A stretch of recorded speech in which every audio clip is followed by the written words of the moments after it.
Hola, vamos a empezar con nuestro repaso de la guía número 1 de química común, que es el módulo 1, donde vamos a ver la estructura atómica de la materia. En esta guía nuestro objetivo va a ser repasar los contenidos, sobre todo aquello relacionado con la mecánica cuántica, números cuánticos y configuración electrónica de los átomos. Por eso la primera parte, que hace un poco referencia a las teorías atómicas clásicas, la vamos a ver un poquito más rápido. Así que comenzamos con esta guía número 1, ¿vale? Y lo primero, lo más importante es ver cuál es el concepto de átomo. De hecho, el concepto de átomo viene de la palabra griega átomo, sin división. Porque los griegos tenían, por ejemplo, una gota de agua y empezaron a cortarla con un cuchillo y dijeron, ¿hasta dónde puedo cortar yo una gota de agua? ¿Ya? Porque tiene que haber un límite. Entonces, ¿hasta qué punto la puedo cortar? Y ellos postularon que la partícula más pequeña de agua que no se podía cortar sin división eran los átomos. Pero no tenía ninguna manera de demostrarlo y todas sus teorías acabaron perdidas en la historia. Ahora ya llegamos con uno de los primeros científicos, que es Dalton, ya el primer químico, aunque él era físico, que él estableció ya en el año 1800 los 5 postulados base de su teoría atómica. Como ya sabemos, los postulados son una especie de proposiciones evidentes ya que se aceptan como válidas y por lo tanto todo esto que Dalton dijo ya se aceptó como válido en su tiempo, aunque como veremos luego quizás no lo es tanto, ¿vale? ¿Qué dijo Dalton en pocas palabras?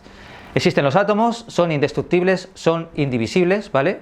Los átomos serían pelotitas, lo cual hoy en día sabemos que no es verdad, porque hay cosas dentro de los átomos. Los átomos de un mismo elemento son idénticos entre sí, ya si por ejemplo tengo muchos hidrógenos son todos iguales, y los átomos de distintos elementos son diferentes. Yo tengo ahora muchos oxígenos, ¿vale? Pues los oxígenos son distintos de los hidrógenos. Esto es verdad, ya esto es mentira, porque sabemos que existen los isótopos.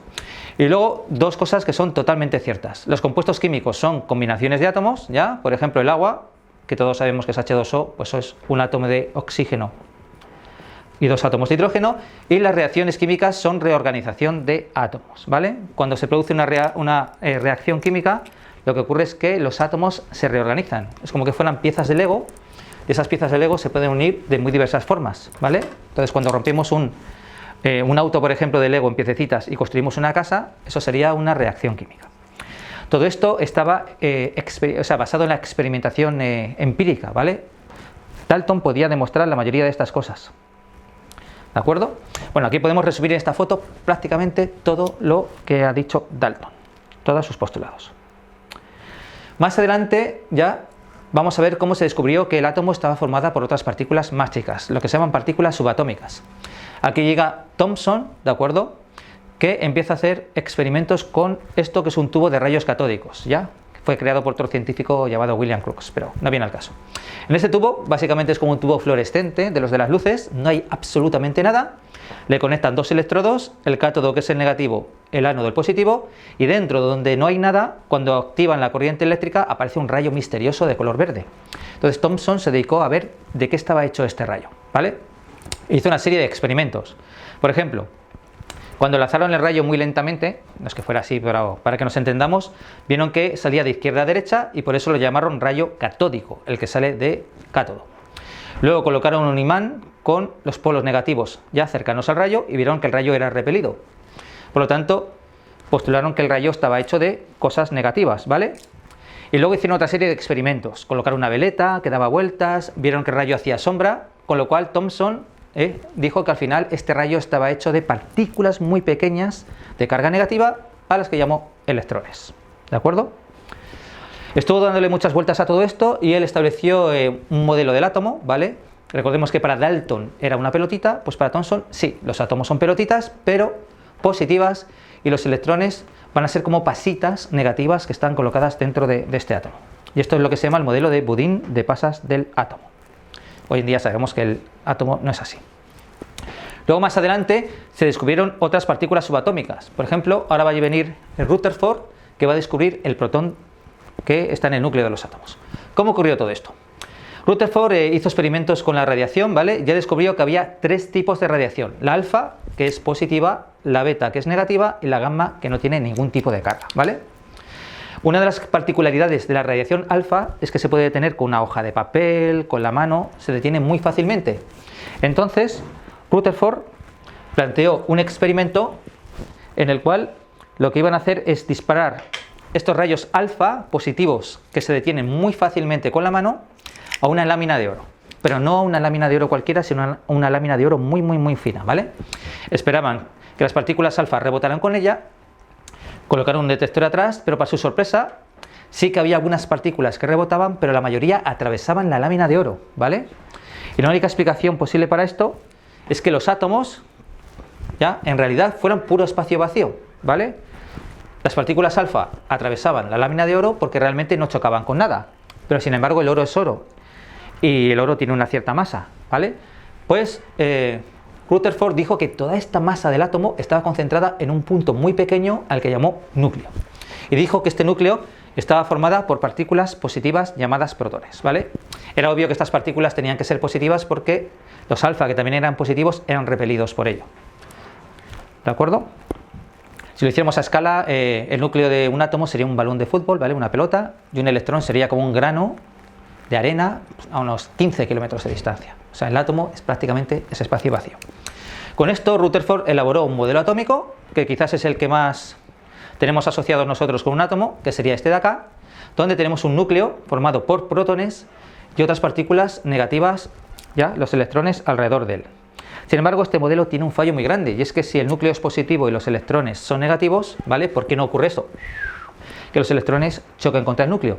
Y Rutherford nunca pudo descubrir esto. Su modelo no es estable, ¿vale? Rutherford también sospechaba que tenía que haber otra partícula en el núcleo, que hoy en día sabemos que son los neutrones, pero él no pudo descubrirlos, ¿vale? Se descubrieron un poquito después por James Chadwick. ¿De acuerdo?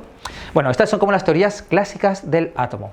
Ahora ya vamos a ver con un poquito más detalle lo que nos importa a nosotros, que son las teorías cuánticas del átomo. Y todo empieza con Planck, ¿vale? Con los espectros atómicos y con la ecuación de Planck. Planck era un científico ya austriaco que estaba muy interesado en saber por qué cuando calentamos algo mucho, por ejemplo una roca, ¿vale?